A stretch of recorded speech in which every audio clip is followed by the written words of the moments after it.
하도록 하겠습니다. 세 번째, 기업 부동산의 규모를 한번 보도록 하겠습니다.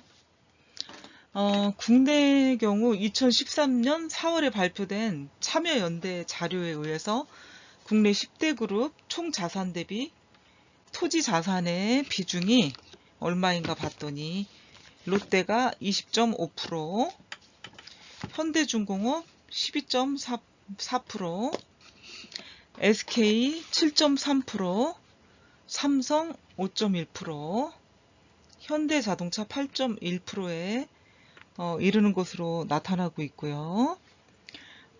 이거는 토지 자산만을 추정한 결과이고 빌딩까지 고려하면 훨씬 더 많을 것으로 보입니다. 국내 자산 규모 상위 10대 그룹 소속 상장사의 2016년 토지 보유액을 집계한 결과 총 74조 2천억 원으로 2015년 72조 2천억 원보다 2.8%, 2조가 늘어났습니다. 또 주목할 점은 기업의 부동산 자산이 계속적으로 증가한다는 것. 이게 이제 주목할 점이고요. 30대 대기업 집단이 국내에 소유하고 있는 토지 면적은 지난 8년간 19%가 늘어났고요. 토지 가격은 72%나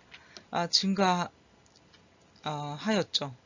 10대 그룹이 보유한 투자 부동산의 임대 수익률은 2011년 평균 5.41%에서 2012년 5.95%로 증가한 것으로 나타나고 있습니다. 예, 그래서 이렇게 기업의 어떤 부동산 규모나 보유하고 있는 것들을 지금 살펴보고 있고요. 기업용 부동산의 규모에서 기업 보유 토지 자산 가치 변화를 한번 보도록 할게요. 2013년도에 삼성은 5.1, 현대자동차 8.1, 현대중공업 12.4, SK 7.3, 롯데 20.5. 대기업 소유 토지 지목별 현황 면적이 근데 2012년 대비를 한번 볼게요. 삼성 4.8%, 현대자동차 7.4, 현대중공업 6.2, SK 5.7, 롯데 15.4. 1년 차인데 차이들이 좀 많이 나죠. 1년 사이에 가치 변화가 많이 일어나고 있다 하는 것을 표로 볼 수가 있겠고요. 대기업 소유 토지 지목별 현황을 한번 볼게요. 면적과 비중. 임야는 19.5, 공장 용지는 1.46, 농경지 60, 대지 36, 공공용지 6. 비중은 38.5%, 임야가. 공장 용지는 28.8%, 농경지는 11.8%, 대지 7.1%, 공공용지는 1.2% 해가지고 대기업 소유 지목별 토지 현황을 여러분들과 표를 보았습니다. 기업의 활동과 기업 부동산 자산 관리를 한번 보면 기업의 사회적 책임과 기업 부동산 자산 관리라는 책임이 들어가고요. 회사의 의사결정기구와 기업 부동산 자산 관리, 또 부동산 시장 변화와 기업 부동산 자산 관리가 있죠. 그래서 연간 지가 변동률 차이를 지금 표로 여러분들이 볼 수가 있는 거죠. 그래서 지변율, 소비자 물가지수 CPI 해가지고 부동산 자산 관리의 내용들이 이제 나오고 있는데 그 지번율 전국 수도권 지방 2011년도에는 1.7%, 0.9, 1.14, 1.96, 2.40, 2.70인데 수도권은 1.16, 0.68, 1.04, 1.91, 2.19, 2.53, 지방은 1.17, 1.47, 1.30, 2.06, 2.77, 2.99. 그래서 소비자 물가와 대비했더니 4.0, 2.2, 1.3, 1.3, 0.7, 1.0 이렇게 연간 집값 변동률의 차이를 보이고 있죠. 그래서 기업의 사회적 책임과 기업 부동산 자산 관리의 내용을 보면 최근에는 이제 기업의 사회적 책임에 대한 관심이 갈수록 증가를 하고 있어요. 이 사회적 책임의 의미는 매우 광범위하고 일률적으로 정의하기가 힘들어요. 광범위하기 때문에. 그래서 기업 부동산 자산 관리를 통해 가지고 기업의 사회적 책임을 실현해 나가는 것 또한 폭넓고 의미가 범위가 계속 증가하고 있다라고 볼 수가 있겠는데, 여기 보면 이제 지역 활성화를 위한 마을 조성, 경관과 거리를 중요하시는 부동산 체유 활용, 녹지 확보, 친환경 부동산 개발, 이런 것들이 기업 부동산 자산 관리를 통해서 기업의 사회적 책임을 실천한 한 사례이다 라고 알 수가 있어요. 그러니까 기업의 사회적 책임을 다하는 기업이고 부동산 관리다 라고 볼 수가 있겠죠. 그래서 기업 부동산 자산 관리 대상을 보면은 부동산 자산이긴 하지만 경영 전략의 상호 관련성을 충분히 인식하는 것이 중요하고, 부동산에 대한 수익성이 향상되더라도 전체적으로 볼 때 기업의 수익성이 떨어지는 등 단기적인 수익 개선이 이루어진다 해도 장기적으로 수익 악화의 문제가 발생하면 바람직하지는 않다라는 얘기를 하고 있고요. 부동산에 대한 또 의사결정은 투자 비용과 미래의 역량이라는 면에서 매우 중요한 의미를 갖고 있습니다. 의사결정을 한번 해버리면 뒤늦게 회복하기가 힘들고요. 그래서 객관적인 자료를 가지고 대내의 다양한 요인들을 고려해서 신중하게 의사결정을 할 필요가 있는 것이죠. 그래서 이런 의미들 때문에 기업 부동산 관리는 부동산 전략만이 아니라 경영 전략의 적합성을 가진 어떤 장기 전략 차원에서 면밀히 검토할 필요가 있습니다. 그래서 기업의 사회적 책임과 기업 부동산 자산 관리는 이런 거다 하고 지금 말을 했고요. 회사의 의사결정기구와 기업 부동산 자산 관리를 보면은 기업 경영에서 지금까지는 부동산 사업을 하는 회사를 제외하고 부동산은 경영상 큰 비중을 차지 않았어요. 그렇지만 기업 경영에서 가장 중요한 역할을 담당하는 이사회 차원에서도 부동산 관련 의안이 심의되는 것은 어때요? 고액의 자금이 움직이는 부동산 취득, 처분, 또 임대료 지불이 예정된 부동산을 임차할 때 등이었다. 그러니까 이사회에서 거론될 때는 고액의 돈이 움직일 때, 부동산 취득할 때, 아니면 처분할 때, 장기적으로 많은 임대료 지불이 일어날 때는 이사회에서 안건이 의결이 됐다 이거죠. 근데 이제 모니터링은 없었다. 그 후에 이런 내용이고요.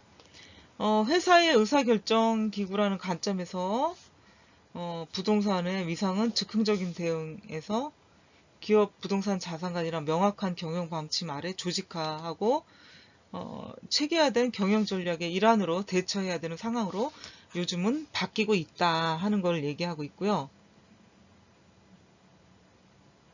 일단 경영 환경의 변화라는 관점에서 볼 때 부동산은 좀 리스크가 큰 자산이다 이제 생각을 하기 때문에 리스크 자산화한 것에서부터 경영관리 리스크의 대상으로 인식이 되고요. 시가평가로 이제 바뀌었죠. 국제회계 기준 도입 등에 의해서 부동산에 대해서도 현금 흐름의 가치를 측정하는 것이 정착되고 있는 시점에 와 있습니다. 그래서 경영이란 관점으로 봤을 때 부동산 매각 매입으로만 그 책임이 다 끝났다고 볼 수가 없고요. 회사의 경영 전략 관리 차원에서 관점에서 관리가 이제 필요하죠. 그리고 이사진과 그 내부 통제 시스템 구축이 중요시 되고요. 기업 부동산 자산 관리 전략이 반드시 필요하다 하는 게 이제 회사의 의사결정기구와 부동산 자산 관리라는 측면이고요. 세 번째는 부동산 시장 변화와 기업 부동산 자산 관리를 보겠습니다. 우리나라 부동산 시장은 외환위기 때나 2008년 금융위기 때 일시적으로 하락이 있었어요. 특히 외환위기 때 좀 하락이 많았죠. 그렇지만 그 후에는 좀 지속적으로 가격이 상승하는 추세를 보이고 있었죠. 특히 주거용 부동산의 변동폭이 컸고 토지시장은 지속적으로 이렇게 상승해 나가는 모습을 보여가지고 안전한 자산이다라는 게 좀 지배적이었다 하는 게 부동산 시장의 변화였죠.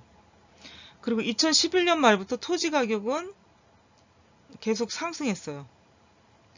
그래서 2016년에는 2.7%로 가장 많이 상승을 하게 되기도 합니다. 그리고 90년대는 일본에서는 자산 버블이 일어났어요. 그 부동산 가격이 계속 하락을 했고 미국과 유럽도 이런 사례를 겪을 수가 있으니까 국내 부동산 시장 또한 안심할 수가 없다는 거죠. 인구, 또 가구의 급격한 감소, 고령화, 이런 것들이 부동산 시장을 좀 어둡게 한다는 거죠. 그렇지만 아직까지 현재까지 부동산 시장 변동은 주로 외부 환경 요인에 의한 것이 많고요. 우리의 내부 변수, 앞으로는 우리의 내부 변수, 인구 고령화의 내부 변수로 인해서 부동산 시장 환경이 변할 확률이 크다고 볼 수가 있겠습니다. 그래서 부동산 시장의 변화는 기업 부동산에 대한 시각에도 변화를 가지고 올 것이고요. 부동산 시장의 하향 안정화나 환경 오염의 문제가 이제 부동산을 소유하는 데 따른 리스크로 연결이 될 수가 있겠습니다. 부동산을 임차할 때도 리모델링을 신경을 써야 되고요. 용도 변경, 소유자의 승낙이 요구되는 등 부동산 이용에 대해서 일정한 제약을 받는 경우도 있습니다.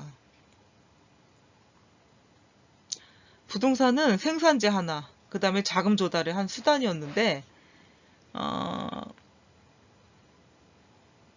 또 주력 사업으로 보험 용도로서도 소유하고 있기도 했었어요. 그러니까 부동산 구입은 개발, 임대차, 리모델링, 총무 부문에서 관리, 매각을 해왔고 부동산 관리 체계를 구축하는 회사가 이제 많아지고 있어요.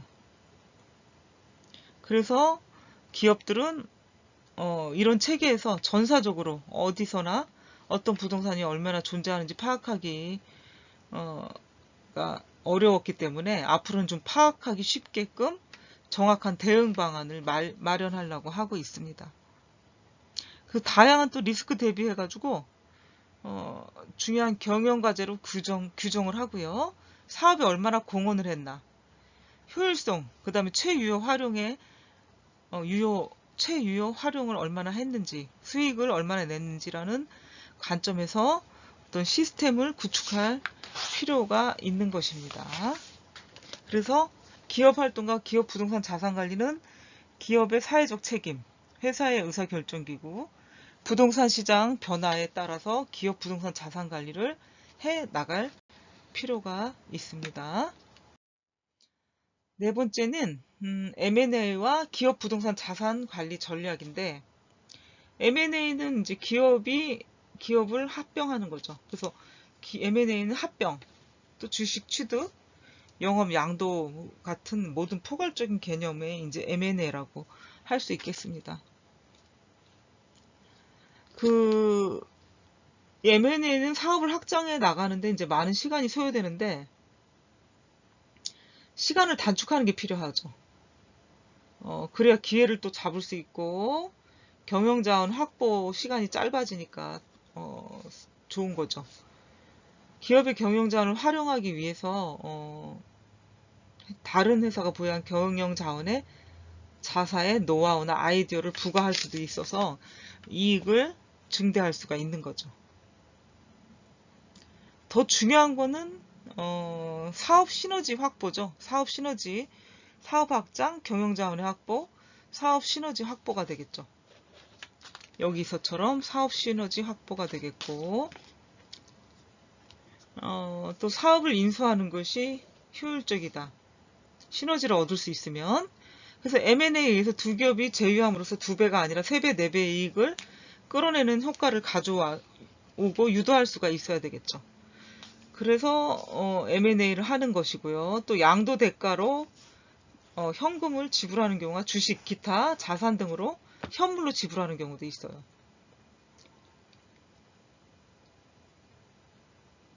인수대상 주식이 상장회사인 경우에는 주가는 시장에서 결정되어서 시장에서 구입할 수가 있고요.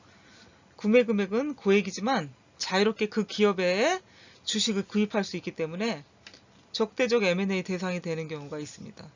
특히 부동산 등 자산이 풍부하고 순자산 가액이 시가총액보다 높은 상장기업이 존재하면은 그 기업은 M&A 표적이 되기가 쉽습니다.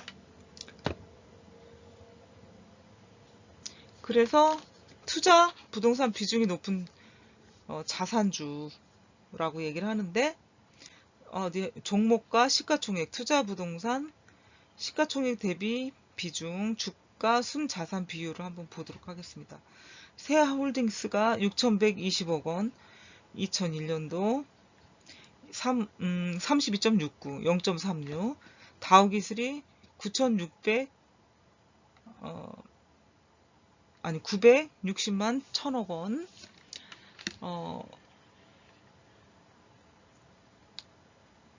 3,046억 원, 31.72, 1.03. 그럼 2,100억 원이 되겠죠. 그럼 여기 세아홀딩스가 2001년도가 아니라 2,100억 원의 투자 부동산, 신세계는 2조 3,087억 원.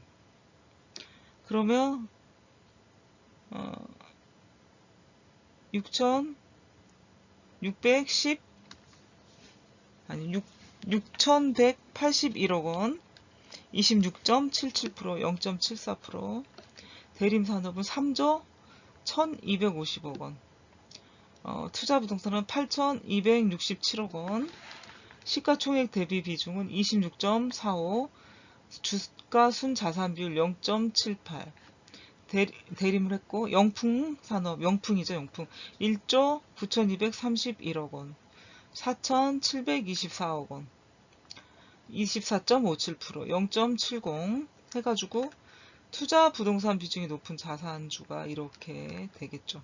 시가총액, 투자 부동산 금액, 시가총액 대비 비중, 주가 순자산 비율이 되겠습니다. 5번 중소기업 사업승계, 자산승계와 기업 부동산 자산관리 전략을 보도록 하겠습니다. 기업 승계 전후 매출 변동을 한번 보면 전체 사례수가 148개 업체, 매출액 승계 전 연평균 138억 9,400, 승계 후 148억 6,600억, 전체 204억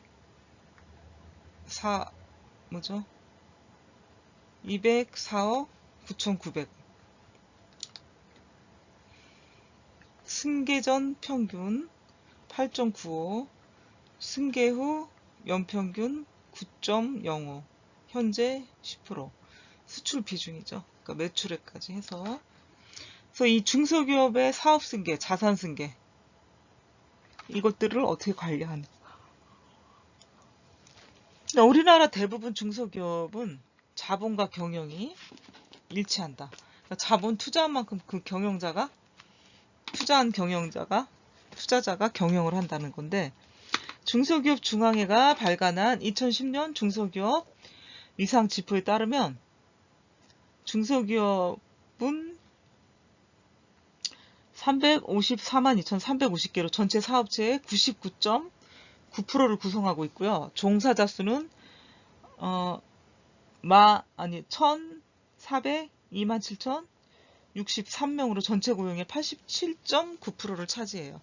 그래서 중소기업의 대부분은 가족이 회사를 경영하고 동종기업이며 자본과 경영이 일치한다. 크지 않은 회사니까 규모가. 네, 그래서 소상공인 86.4%, 소기업 10.6%, 중기업 2.9%, 소상공인 37.9% 이렇게 전 산업 종사자 수가 이제 그렇게 되고요. 중소기업의 어떤 지표가 나오고 있는 거죠. 그러니까 중소기업의 사업 승계 대책은 부동산 등의 재산을 어떻게 승계시키냐 하는 자산 승계 대책과 종업원, 거래처, 영업 등 경영재산을 승계하는 경영자원 승계 대책이 있습니다.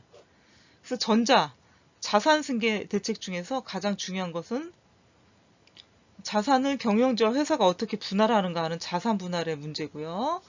사업 승계 대책을 필요로 하는 기업의 대부분은 개인 경영이 사업 확대에 따라 법인화하였거나 아니면 소규모 법인 경영이 성장하여 커진 것이 되기 때문에 회사는 자본금, 차입금, 담보보증인, 사업소 등 경영자원의 상당 부분을 창업자 개인에 의존하고 있습니다.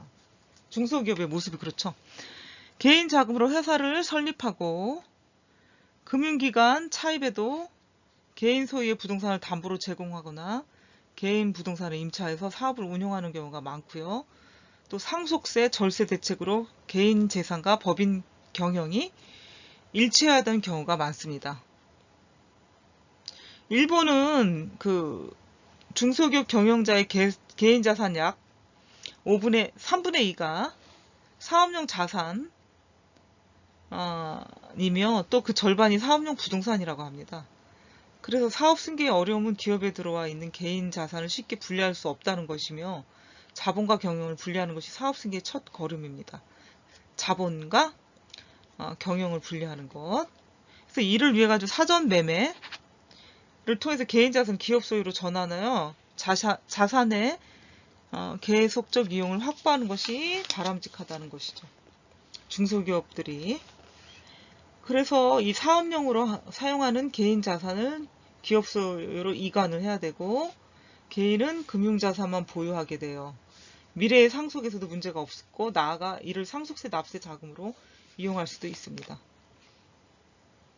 실제로 중소기업 중앙회 가업승계 지원센터에서 조사한 가업승계 실태조사 보고서를 보면요. 가업승계 전후 매출액은 승계 전 3년 평균 130만 8,009억 원에서 승계 후 3년 평균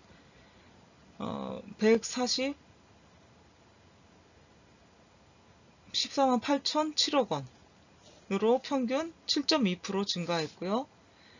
14만 8,009억 원에서 14만 8,007억 원으로 7.1% 증가했고 승계 후 평균 9년이 경과하면 205억 원으로 승계 전 평균 3년 평균과 비교하면 47.6%가 증가했다.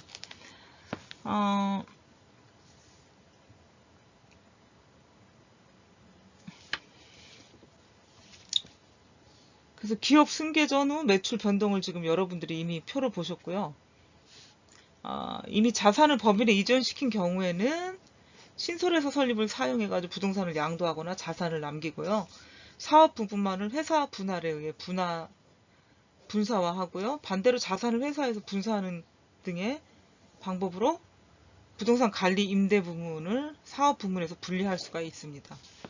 기업의 소유가 된 부동산 자산에 대해서는 기업 경영의 중요한 근간이 되니까 기업의 부침에 좌우되지 않도록 기업 부동산 자산 관리를 실천하고 적절히 관리, 운영할 필요가 있습니다. 그래서 중소기업 사업승계, 자산승계, 기업 부동산 자산관리 전략은 이렇게 관리를 하고요.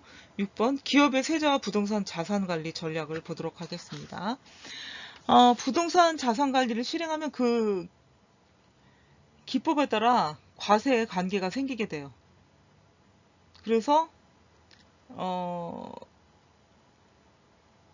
부동산 소유 단계와 또 매각 단계에서 과세가 발생이 되죠. 그래서 기업용 부동산 자산 관리를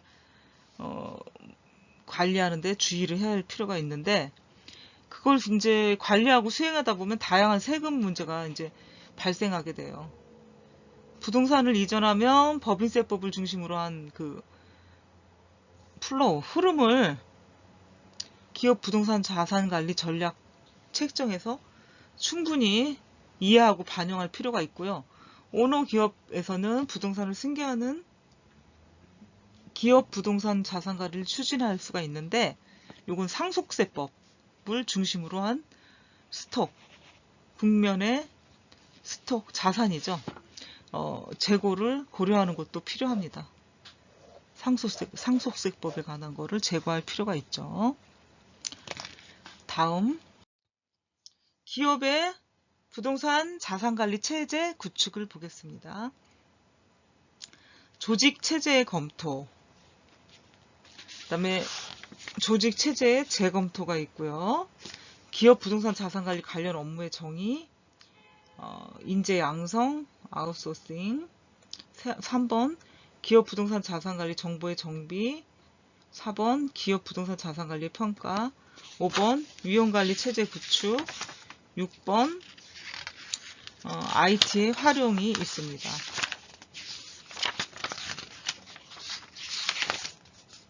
그래서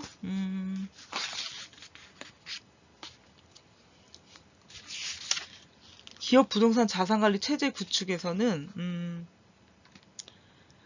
과거에는 그 부동산 자산이 경영상 중요하지 않다고 이제 생각을 했고, 일시적으로 비용 부담이 발생하는 부동산 취득이나 처분, 이런 것들은 부동산을 임차할 경우에만 이사에서 승인을 했어요. 근데 요즘에는 매각 아니면 매수할 때도 이제 이사의 승인이 필요하죠. 장기의 시간이 필요해요, 부동산 관리가. 그래서 그 성과도 어떤 지표의 하나의 지표 자료로서 어떤 평가가 요구되고요. 담당자들의 또 관심도 높아졌고, 트렌드 변화에 의해서 어떤 적절한 평가와 피드백이 필요하게 됐습니다. 또한 그 기존 부동산 관리는 시설물에 대한 단순한 물적 관리를 중심으로 했는데, 관리적인 측면이 강해가지고 해당 부동산 물리적, 권리적, 경제적 정보를 일관성 있게 검토하는 경우가 많지 않았는데, 앞으로는 그렇게 해야 되는 상황이 됐습니다. 조직 체제 검토로는 이제 취득에서부터 매각까지 적절한 의사결정이 필요하게 되는데, 부동산에 관한 정보를 사내에서 집약하고 공유하는 것이 필수적이고요. 이렇게 되려면은 실행체제의 정비가 선행이 되어야 돼요.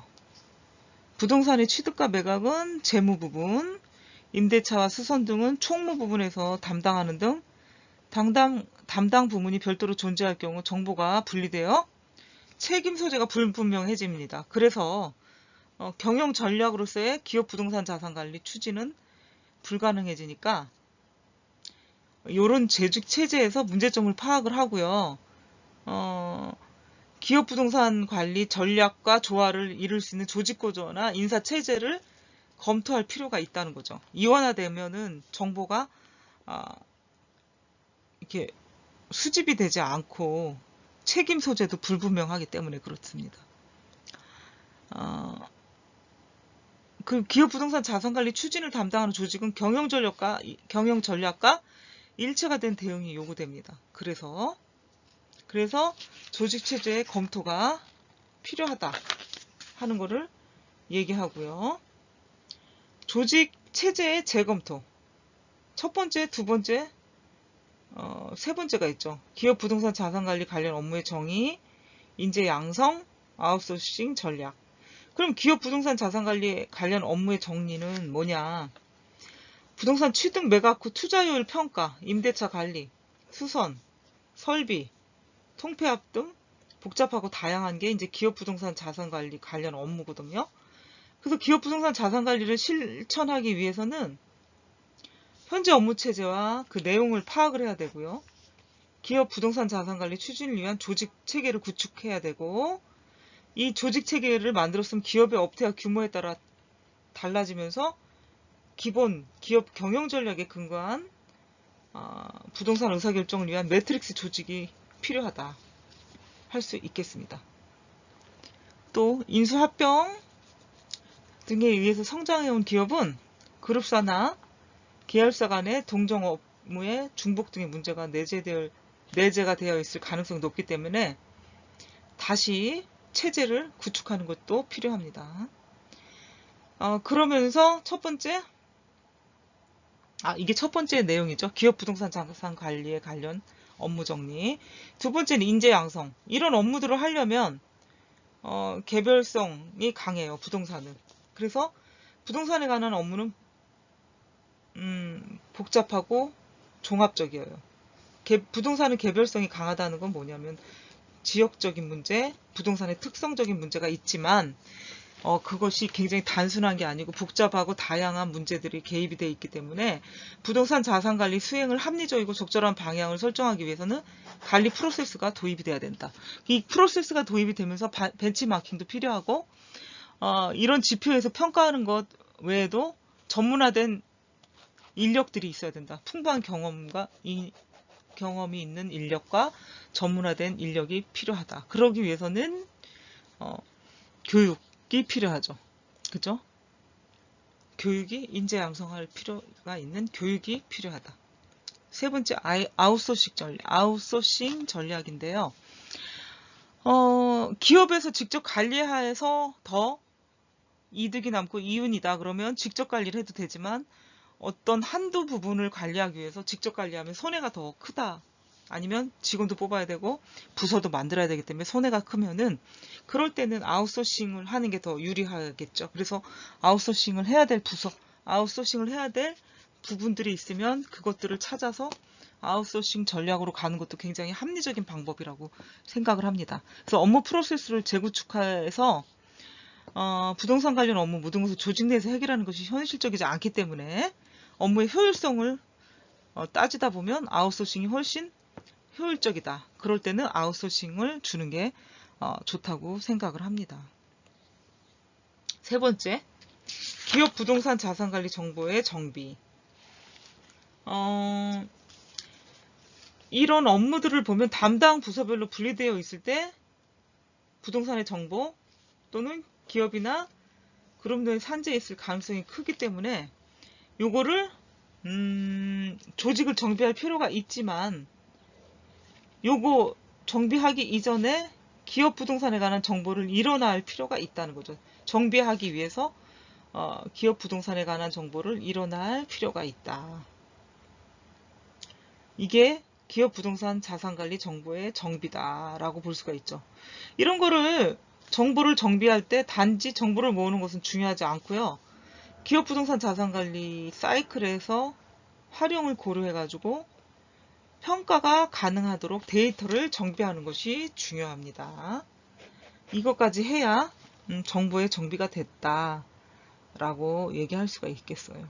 그래서 이 데이터들은 뭐냐면은 물리적 정보, 법적 정보, 그리고 경제적 정보들이 있겠죠. 물리적, 법적, 경제적 정보들이 있겠습니다. 또한 단계별로 정비하는 것도 이제 필요하다 이거죠. 이런 것들을 단계별로.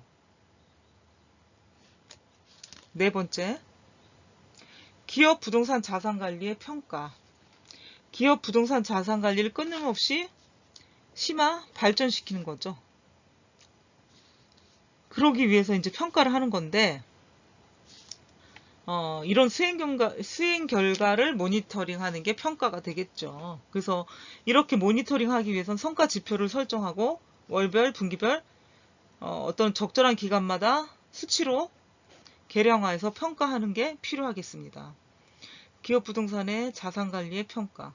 그리고 요 실적 평가 지표가 중요한데 벤치마킹에 의해서 동종업계에 통용되는 명확하고 객관적인 지표를 설정할 필요도 있습니다. 다면적인 평가가 필요하고요. 이런 거는 부동산 입지, 시기, 주변 인프라, 개별 특수 요인에 큰 영향을 받는 경우도 있고, 수치화된 지표에 의한 평가는 기업 부동산 자산 관리를 수행한 결과를 측정할 수 없는 측면도 존재하기도 합니다. 여러분들이 기업용 부동산 자산관리 평가를 할 때는 이러한 것들이 들어가야 되고 다면적인 평가가 필요하기 때문에 전문 지식과 경험, 이런 분석 능력이 요구가 됩니다. 반드시 갖춰야 될 부분이라고 생각을 하죠. 5번째, 위험 관리 체제 구축. 부동산은 기업에 큰 사업 기회를 가져다 주기도 하지만 이 부동산 때문에 위험을 초래하기도 하죠. 시가 평가에 의해서 기업 결산에 영향을 줄 수도 있고요. 매입을 해요, 부동산을. 그러면 소유자 책임이 발생하고 또 이걸 매입했을 때 준법성, 토양 오염, 그 다음에 부동산 고유의 리스크라는 게 있는데 여기에도 사회적 관심이 높아지고 있어요. 그래서 기업용 부동산 자산관리를 실행할 때는 부동산의 리스크를 정확히 파악할 줄 알아야 되고요.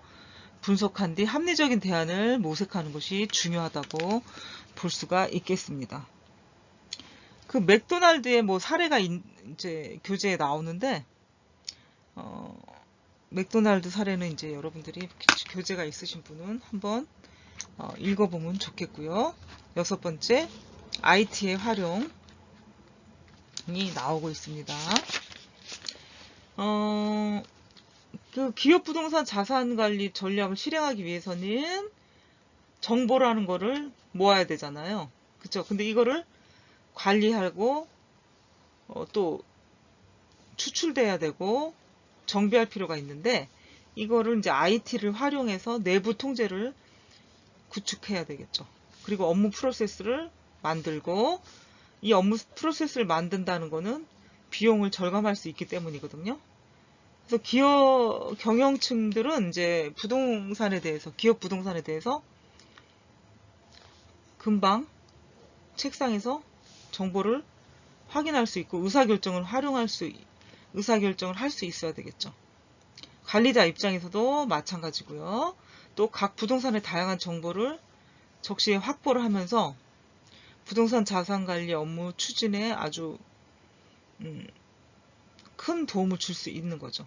의사결정에 피드백까지 할 수 있어서 이런 시스템이 단순히 데이터베이스를 모아놓은 것이 아니고요.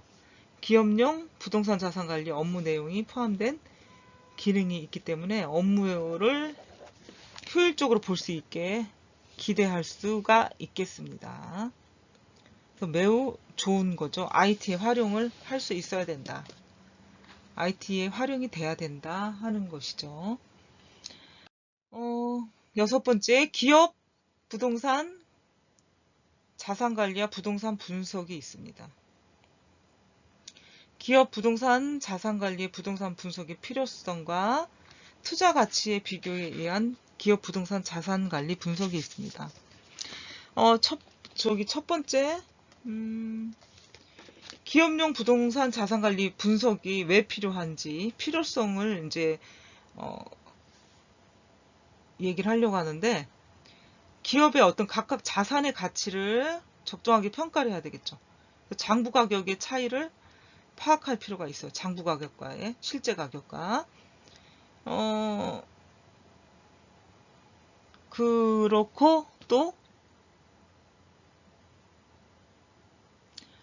M&A에서 부동산을 평가하는 것처럼 단순히 시가와 장부 가격과의 차이를 파악하는 것만으로는 충분히 어떤 평가나 반영이 될 수 없다고 할 수가 있죠. 그러니까 그거를 정확히 파악할 필요가 있는 거죠.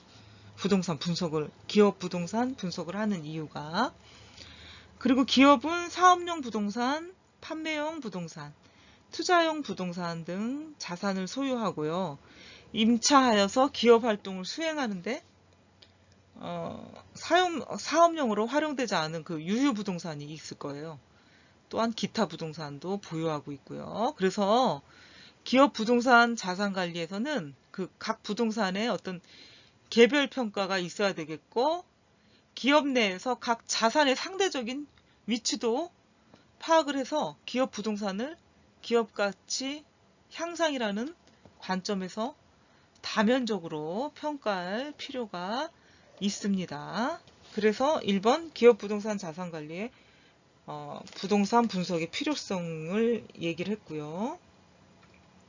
두 번째, 투자 가치 비교에 의한 기업 부동산 자산 관리 분석입니다. 부동산은 경제적 사용을 전제로 시장에서 합리적으로 형성이 되는데, 사용 가치가 시장 가치를 웃도는 경우 해당 투자를 단행하는 것이 좋습니다. 사용 가치가 시장 가치를 웃돌 때. 하지만 사용 가치가 시장 가치와 동등하거나 밑돌 경우에는 해당 기업은 그 부동산을 사업에 투자하는 것을 원치 않아요. 합리적이지 않다고 생각을 해서. 그래서 여기 보시면 내부 가치, 사업 전략상 중요도 및 기여도를 보겠어요. 여기는 이제 외부 가치죠. 개발 잠재력. 그러니까 내부 가치도 크고 외부 가치도 있는 것을 살려고 하는 거죠. 기존 시설의 계속 사용. 잉여 면적 발생 및 유효화의 경우는 규모 축소 또는 통폐합 매각하고요. 개발 가능한 경우는 고도의 복잡화, 개발 투자 가능성이 있는 것들. 그래서 투자 가치 비교에 한 기업 부동산 자산 관리 분석이라고 볼 수가 있겠습니다.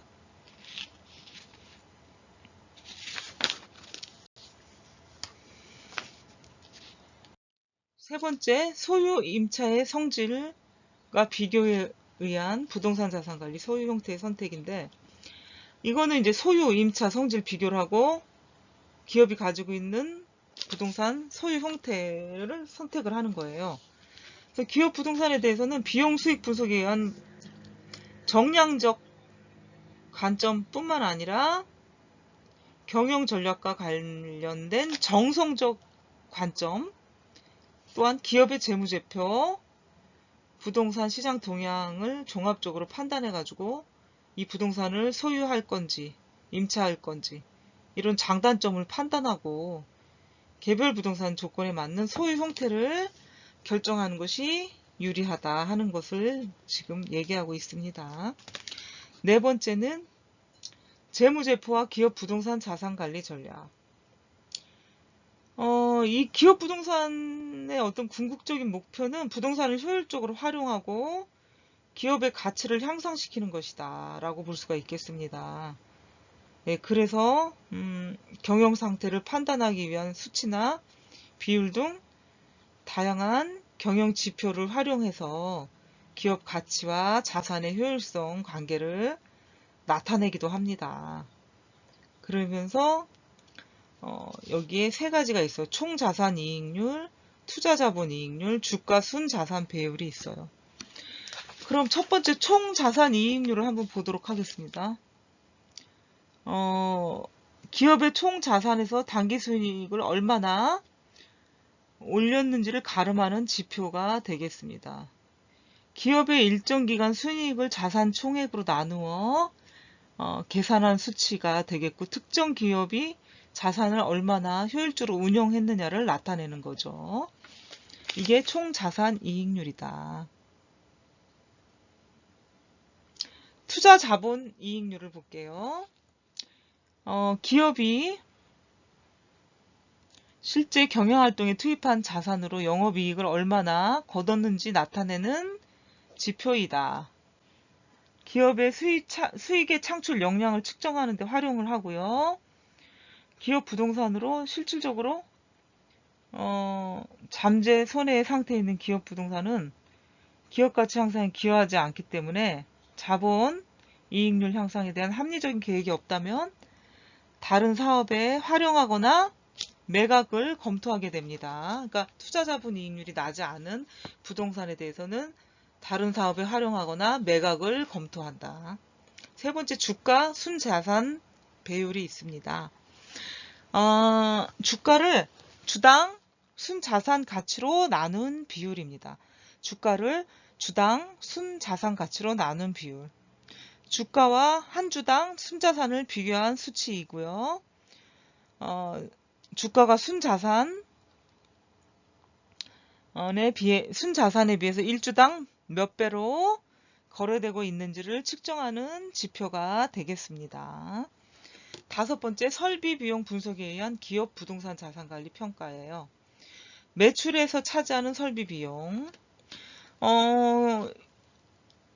성장 단계에 있는 기업들과 M&A 시도하는 기업의 경우 성장에 따른 적절한 설비 비용의 배분에 유의를 해야 되는데, 여기 성장의 어떤 선행 지표로 매출을 활용할 수가 있는데, 설비 비용의 비중, 그죠? 매출에서 차지하는 설비 비용의 비중이 바로 매출에서 차지하는 설비 비용으로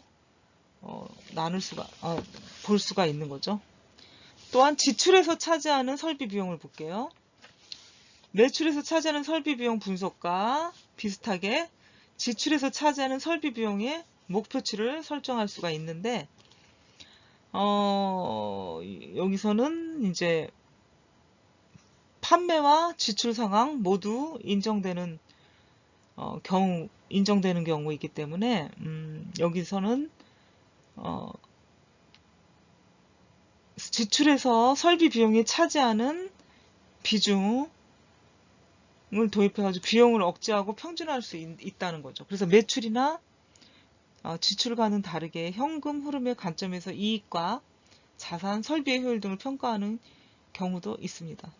지출에서 차지하는 설비 비용이죠. 지출에서 차지하는 설비 비용의 목표치를 설정할 수도 있는데, 요것들을 이제 매출이나 지출과는 다르게 현금 흐름 관점에서 이익과 자산, 설비 효율 등을 평가를 할 수도 있습니다.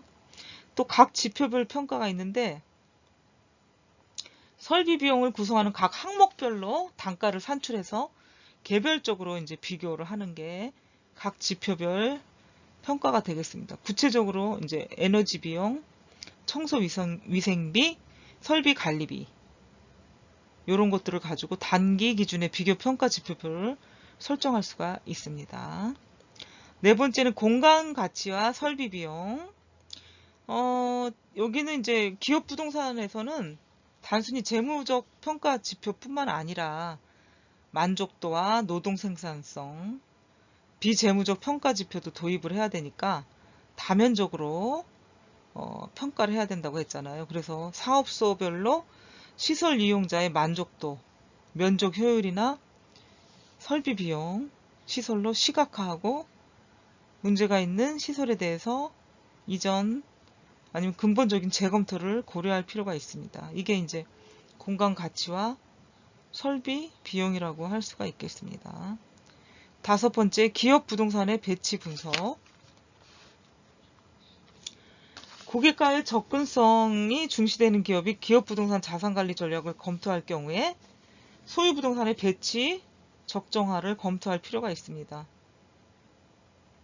뭐 예를 들어 은행 점포 같은 경우는 상권을 분석해가지고 권역별 특성, 점포 특성을 점검하고 또 지점 특성도 점검을 해가지고 검토한 다음에 고객과의 접근성을 보아서 다시 배치를 할 필요가 있는 거죠. 예를 들어 은행 점포의 예를 들었습니다. 그래서 5번 기업 부동산의 배치 분석의 예를 들었고 다음은 7번째 해외 선진 기업 사례의 특징입니다. 미국 선 마이크로 시스템, 프록터 앤드 갬블, 휴렛 패커드, 핀란드의 노키아, 뭐 이런 건데 이 회사들의 공통점 세 가지가 있어요. 기업 부동산 자산관리 담당 부서를 설치하고 일원화하고 부동산 정보 관리에 집중을 했습니다. 두 번째는 외부 파트너를 효과적으로 관리했다. 뭐 아웃소싱이나 협력 업체들을 얘기할 수가 있겠죠. 세 번째, 선진적인 워크플레이스, 워크 스타일을 활용해서 인적 자원 관리를 이행을 했습니다.